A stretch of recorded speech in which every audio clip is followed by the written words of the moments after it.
पिछली बार जब पर आके मुझे एक इम्पॉसिबल रैम चैलेंज दे देता है जिसके अंदर मुझे 2 मिनट और 50 सेकंड में पूरा के पूरा रैम को पार करना था। मैं जान की बाजी लगा के अपनी बाइक से उस रैम चैलेंज को कंप्लीट कर लेता और गिफ्ट के तौर पे मुझे जल्द पर 30 लाख रुपए दे देता है। तो अब इतना सारा पैसा जीतने के बाद मैं सोच रहा था इन सारे पैसे का क्या किया जाए। मेरे पास पूरे 30 लाख रुपए आ चुके थे और मैं ये भी जानता था कि जब जब मेरे पास पैसा आया तब तक मैंने काफी सारी गलतियां की है, पर इस बार मैं सारे काम दिमाग से करने वाला था। तो सबसे पहले मैंने अपने सारे पैसों को अपने बैग में भरा और अपने घर से निकल पड़ा। आज मुझे काफी सारे काम करने थे और सारे काम को अच्छे से अंजाम देना था, इसलिए मैं फटाफट अपनी स्कॉर्पियो की तरफ भागा, उसके अंदर बैठा, उसे स्टार्ट किया और अपने घर से निकल पड़ा। अब जबकि मेरे पास इतना सारा पैसा आ गया था तो सबसे पहले मैं अपनी स्कॉर्पियो की टंकी फुल करवाने वाला था। जब से मैं इसे रिस्टोर करवा के लाया हूँ तब से मैंने इसमें 500 रुपए के ऊपर का पेट्रोल नहीं डाला, और क्योंकि एक रिस्टोरेशन वाली गाड़ी है इसका एवरेज भी काफी ज्यादा कम मिल रहा था मुझे। और जब मुझे इतना सारा पैसा मिला मैंने सोचा कि सबसे पहले इस गाड़ी के अंदर पेट्रोल डलवाना चाहिए, और फिर मैं ड्राइव करते करते पहुंच गया सीधा पेट्रोल पंप की तरफ। वहां पे पहुंचते ही मैंने अपनी गाड़ी को सबसे पहले पार्क किया, गाड़ी से उतरा और उसके बाद अपनी गाड़ी के अंदर मैंने पूरा 5000 रुपए का पेट्रोल डलवाया। अब गाड़ी की टंकी लगभग फुल हो चुकी थी तो मैंने जितना पेट्रोल डलवाया था मैंने उसकी पेमेंट कर दी, अपनी गाड़ी को स्टार्ट करके पेट्रोल पंप से निकल पड़ा। मेरी गाड़ी पहले से काफी ज्यादा स्मूथ चल रही थी और अगला मुकाम था मेरा बैंक, क्योंकि ये जो पैसा जलपरे ने मुझे दिया था इसको साथ में रखना सही नहीं था और ना मैं इसे घर पे रख सकता था। तो लगभग आधा घंटा ड्राइव करने के बाद मैं पहुंच जाता हूँ अपने बैंक की तरफ। वहाँ पहुंचते ही मैं अपनी गाड़ी को पार्क कर देता हूँ, फिर गाड़ी से उतर के सीधा बैंक की तरफ चल पड़ता हूँ। मैंने इस बात का पूरा ध्यान रखा हुआ था कहीं कोई मुझे फॉलो तो नहीं कर रहा। मैं नहीं चाहता था कि मावेश को इन पैसों के बारे में बिल्कुल भी पता चले। जब मुझे लगा मेरा पीछा कोई नहीं कर रहा तो मैं सीधा कैशियर के पास गया और उसे बोल दिया कि मुझे मेरा पैसा डिपॉजिट करवाना है। तो सर कितना पैसा डिपॉजिट करवाना चाहेंगे आप? 30 लाख रुपए।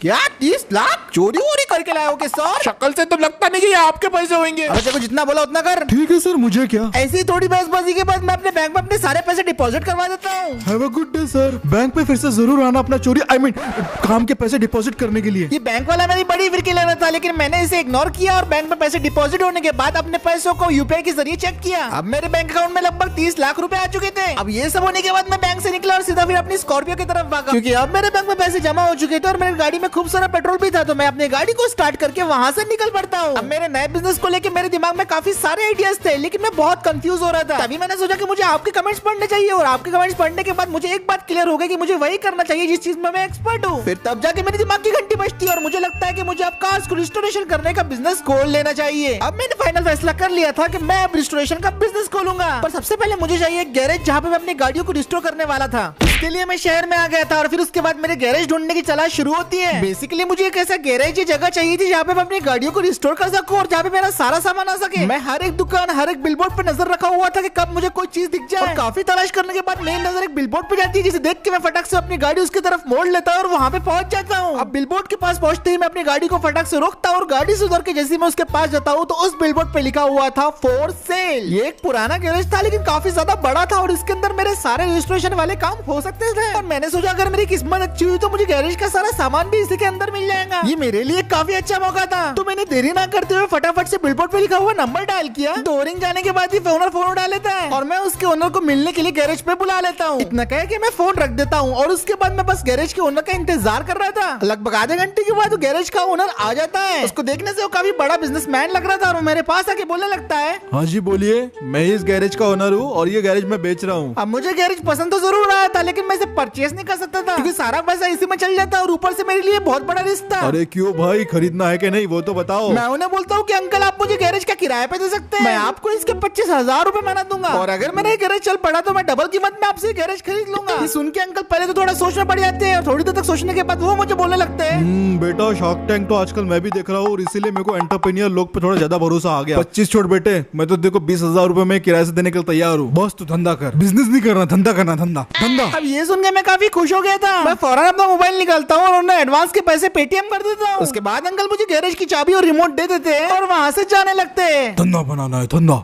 धंधा बनाना है, धंधा। अब फाइनली मुझे वो जगह मिल गई थी जहाँ पे मैं अपने रिस्टोरेशन का बिजनेस ओपन कर सकता था। मुझे कम कीमत में एक बहुत ही शानदार गैरेज मिल गया था और बस मैं अब उम्मीद कर रहा था कि जब मैं इसे ओपन करूँ तो इसके अंदर कुछ गैरेज का सामान भी रह जाए, वरना मुझे काफी सारा इक्विपमेंट खरीदना पड़ता। पर जैसे ही मैं अपने गैरेज का दरवाजा ओपन करता हूँ तो मेरे होश उड़ जाते हैं क्योंकि इसके अंदर था बहुत सारा गैरेज का सामान। इस गैरेज के अंदर मेरी जरूरत की हर एक चीज मौजूद थी। अंदर जाते ही मेरी नजर सबसे पहले पड़ती है डेंटिंग और पेंटिंग वर्कशॉप में, जो कि काफी अमेजिंग थी। इस गैरेज के अंदर सारी जरूरी machine, hardware, chairs, work station, repairing का सामान, ग्रीजिंग, ऑयलिंग, हर एक चीज की मशीन थी यहाँ पे। इवन मेरे काम करने के लिए सेपरेट डेस्क भी था। इस गैरेज के अंदर मैं बड़े से बड़े इंजन को ठीक कर सकता था। यहाँ पे हर वो टूल्स थे जो मेरी रिस्टोरेशन में मदद करेंगे। भले ही इस गैरेज की कंडीशन परफेक्ट नहीं थी, लेकिन इसके अंदर जो भी चीजें थी इसका इस्तेमाल करके मैं अपने बिजनेस को नेक्स्ट लेवल पे लेके जा सकता था। और फाइनली मेरा रिस्टोरेशन गैरेज ओपनिंग के लिए तैयार था। मैं गैरेज के सामने कुर्सी लगा के बैठ जाता हूँ और मैं इंतजार कर रहा था अपने पहले कस्टमर का।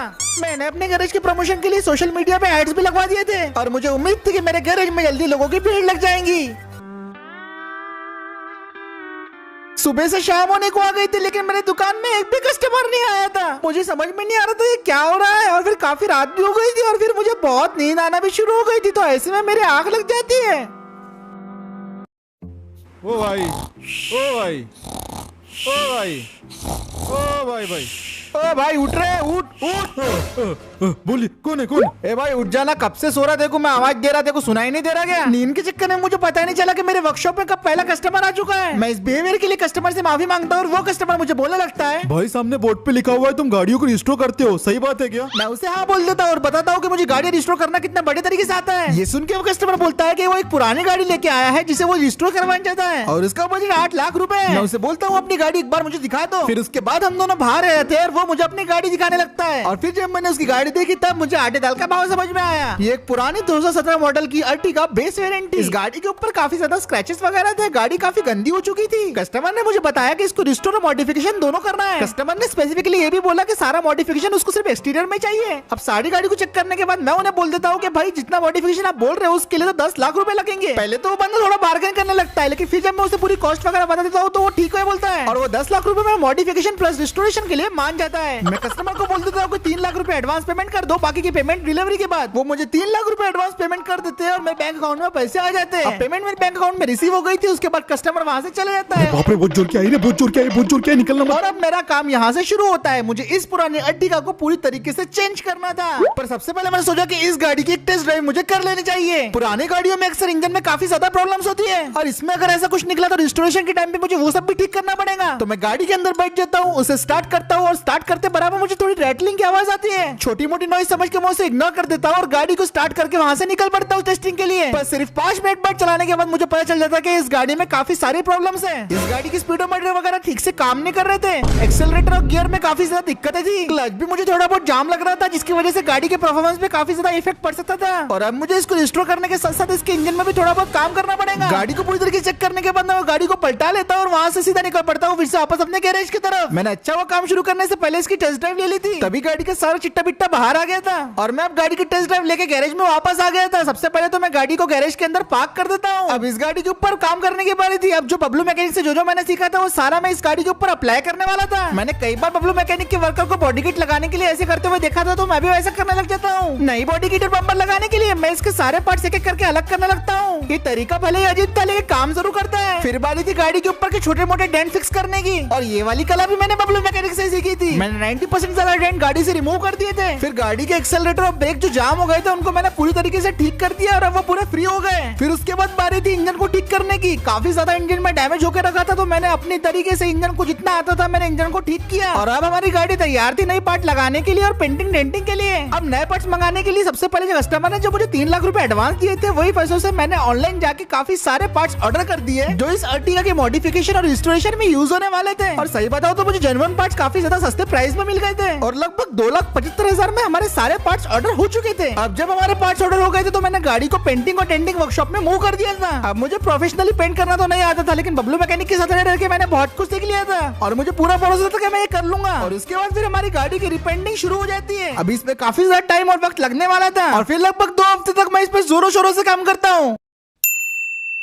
अब फाइनली वो दिन आ गया था जिस दिन मुझे कस्टमर को गाड़ी डिलीवरी करनी थी। मैं कस्टमर को फोन लगाता हूँ और बोलता हूँ कि भाई आ जाओ, आपकी गाड़ी डिलीवरी के लिए रेडी है। अब कस्टमर अपनी गाड़ी को देखने के लिए इतना ज्यादा एक्साइटेड था कि मेरे फोन लगाने के सिर्फ 10 मिनट के बाद वो भागते भागते मेरी वर्कशॉप की तरफ पहुंच जाता है और फिर वो मुझे बोलता है कि बताओ भाई गाड़ी कैसी बनाई है, मुझे देखनी है गाड़ी। मैं उससे बोलता हूँ भाई सबर करो, मैं गाड़ी लेके आ रहा हूँ। फिर मैं भागते भागते गैरेज में जाता हूँ और अब रिवीलिंग का टाइम था अपनी नई नवेली अर्टिगा को, जिसको अपन ने पूरी तरीके से मॉडिफाई और रिस्टोर कर दिया था। मैं आराम से अर्टिगा को गैरेज से बाहर निकलता हूँ और वो लुक जो आ रहा था ना गाड़ी का काफी ज्यादा जबरदस्त था। ये देख के कस्टमर की आगे खुली की खुली रह गई थी, क्योंकि मैंने जो उस गाड़ी का ट्रांसफॉर्मेशन किया था वो उसने बिल्कुल भी सोचा नहीं था। और फिर उसके बाद मैं उसकी गाड़ी को उसके सामने पार्क कर देता हूँ। अब मैं गाड़ी से सो जाता हूँ ताकि कस्टमर अपनी गाड़ी को आराम से देख सके। और फिर मैं कस्टमर के पास जाके एक एक करके मैं गाड़ी के सारे फीचर बता देता हूँ जो मैंने मॉडिफाई करा है। सबसे पहले तो मैंने इसमें 2022 वाली ग्रिल फिट कर दी थी। उसके बाद मैंने नए नवेले स्पोर्ट्स के व्हील लगा दिए थे इसके अंदर। एक न्यू बॉडी किट लगा दी थी बम्पर के साथ, जिसके अंदर DRL भी था। और ये बॉडी किट हमारी गाड़ी को पूरी तरीके से 4 चांद लगा दी थी। कस्टमर इसे देख के बहुत खुश हुआ और अब वो टेस्ट ड्राइव लेने वाला था इस गाड़ी की। हम दोनों की दोनों गाड़ी में बैठ जाते हैं और इसकी एक्सट्रीम टेस्ट ड्राइव शुरू होती है। और इसमें हमारे कस्टमर काफी ज्यादा खुश हो गए, क्योंकि मैंने गाड़ी के अंदर भाई बहुत सारी ट्यूनिंग करी थी, जिसकी वजह से गाड़ी की परफॉर्मेंस और हैंडलिंग में भी नेक्स्ट लेवल अपग्रेड आ चुका था। ये कॉर्नर्स पे तो ऐसी मुड़ती थी कि पूछो मत। और भाई साहब ये बहुत ज्यादा स्टेबल भी लग रही थी हाईवे के ऊपर। अब कस्टमर इस गाड़ी को और भी स्पीड में भगाया जाता था, लेकिन ये रोड पे सिर्फ 60 की स्पीड पे जा सकते थे। तो हम दोनों गाड़ी को भगा कर पहुंच जाते हैं हाईवे स्ट्रिप पे। अब हम दोनों इसकी टॉप स्पीड टेस्ट करने के लिए तैयार थे। मैं थोड़ा नर्वस था और सोचने लगा कि कहीं ये टॉप स्पीड अचीव कर भी पाएंगी कि या फिर नहीं। चलो देखते हैं क्या होता है।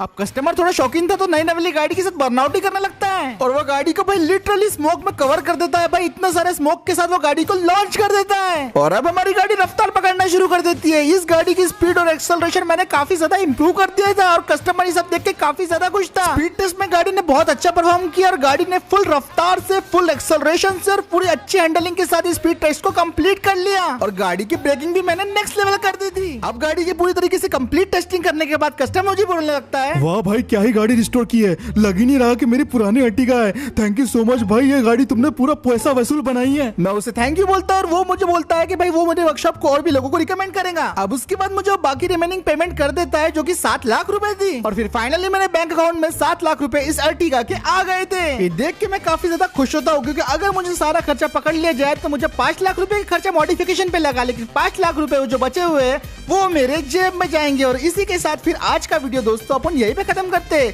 वीडियो अगर आपको पसंद आया तो लाइक शेयर सब्सक्राइब जरूर कर देना, और मैं मिलता हूँ आपसे अगले वीडियो में। और गाड़ी कैसी लगी कमेंट करके जरूर बताना।